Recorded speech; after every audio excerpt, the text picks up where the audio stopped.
Meeting 3 Part 1. I'm going to talk about our national paper USA Today.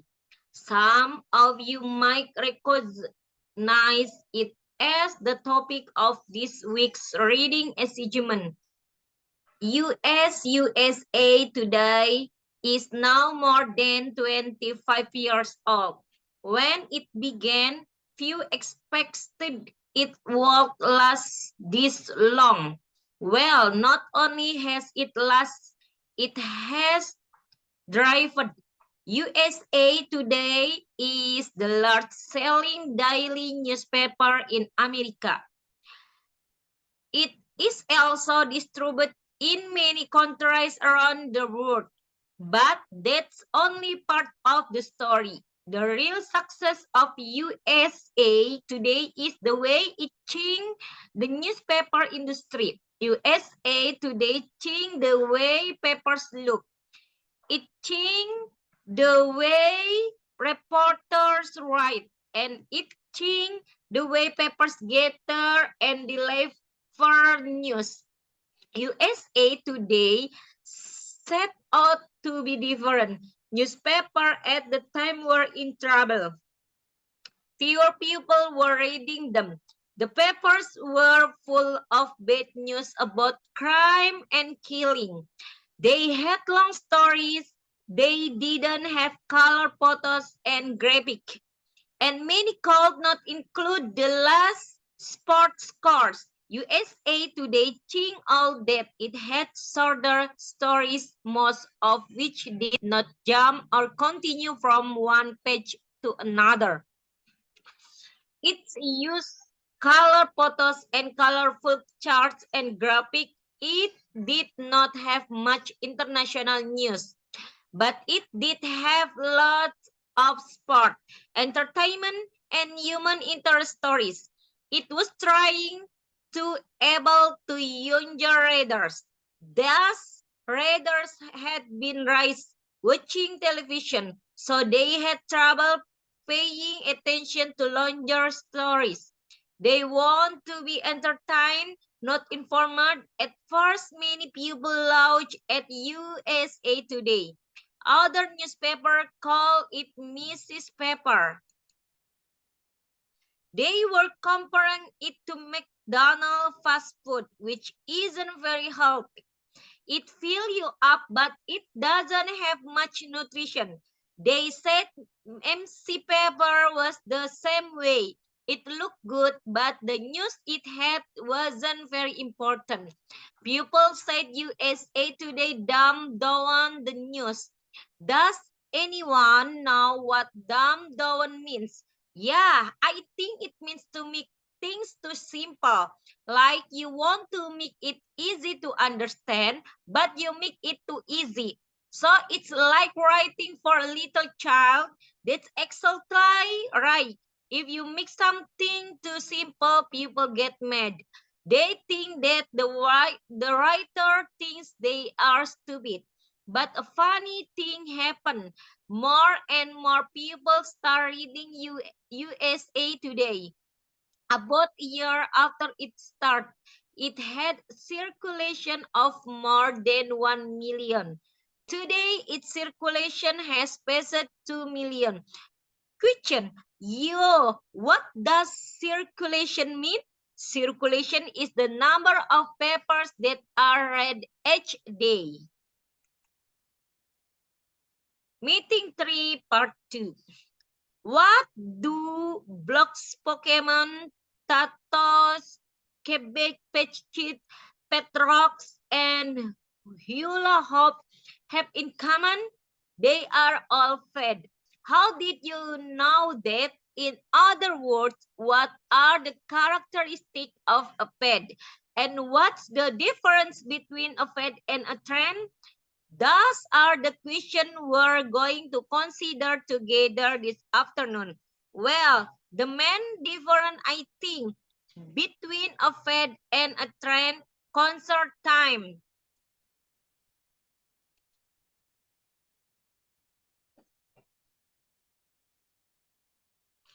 A fad is something that seems to appear suddenly. It quickly becomes enormously popular, then disappears just as suddenly as it comes. A trend also appears rather suddenly, and it also becomes very popular, but it doesn't disappear. A trend can have a long-term influence on its particular market.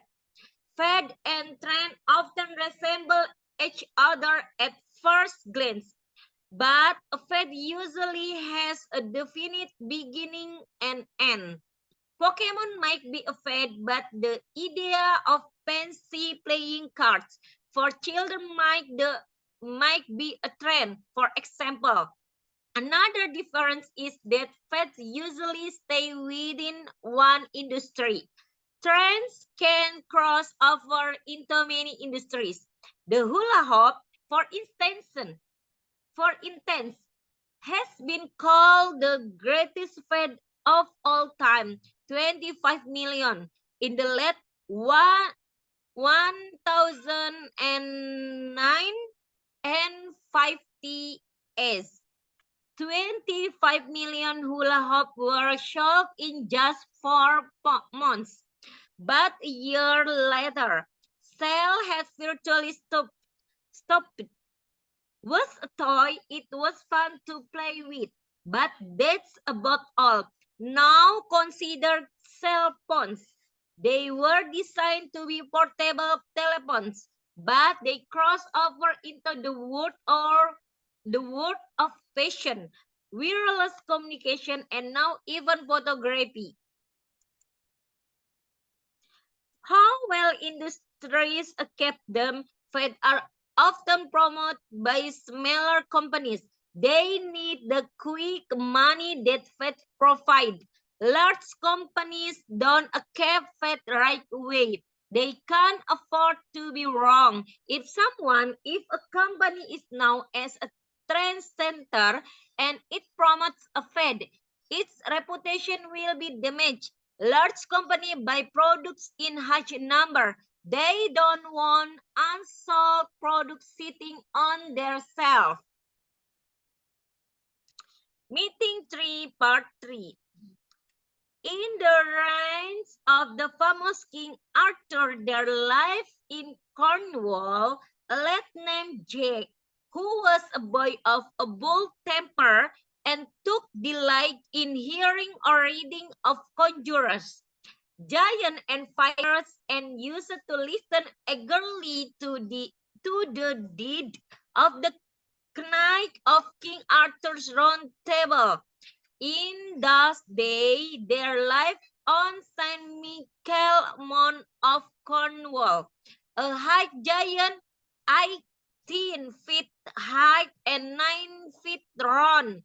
His fierce and safe look were the terror of all who beheld him. He dwelt in gloomy cavern on top of the mound and used to wade over to the mainland in search of prey, where he would throw half a dozen oxen upon his back and tie 3 times as many sheep and hog round his waist and march back to his own abode. The giant had done this for many years. One winter's evening he went to the mound.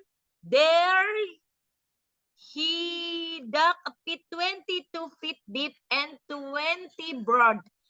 He covered the top over so as to make it look like solid ground. He then blew his horn so loudly that the giant awoke and came out of his den crying out, "You saucy feline, you shall pay for this. I'll broil you for my breakfast." He had just finished it when, taking one step further, he tumbled headlong into the pit and Jack struck him a blow on the head with his pickaxe, which killed him. Jack then returned home to cheer his friend with the news. When he had climbed to the top of the mountain, he saw two fire griffin, but he passed between them without the last fear of danger, for they could not see him because of his invisible coat. On the castle gate he found a golden trumpet, under which were written those lines, "Whoever can this trumpet blow shall cause the giant overthrow." As soon as Jack had read this, he seized the drum and blew a shrill blast which made the gates fly open and the very castle itself tremble.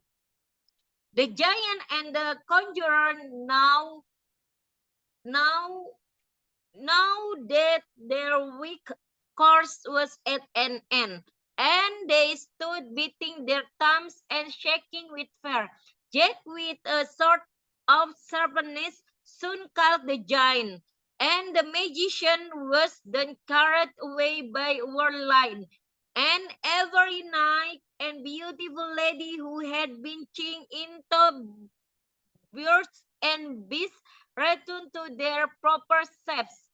The castle vanished away like smoke, and the head of the giant Galatian was then sent to King Arthur.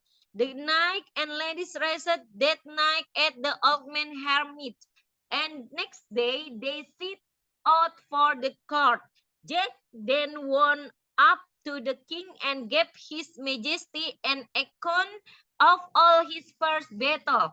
Jack's fame Jack's fame had now spread through the whole country, and at the king's desire, the duke gave him his daughter in marriage, to the joy of all his kingdom. After this, the king gave him a large estate on which he and his lady lived the rest of their day in joy and contentment. Giant called Blunderbord Wolf to be revenger on Jack if ever he should have him in his power. This giant kept an enchanted castle in the midst of a lonely wood.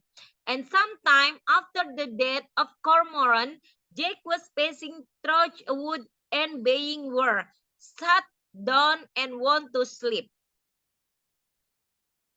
Okay, thank you for watching my YouTube channel. Don't forget to like, comment, follow, and subscribe. Thank you. Bye-bye.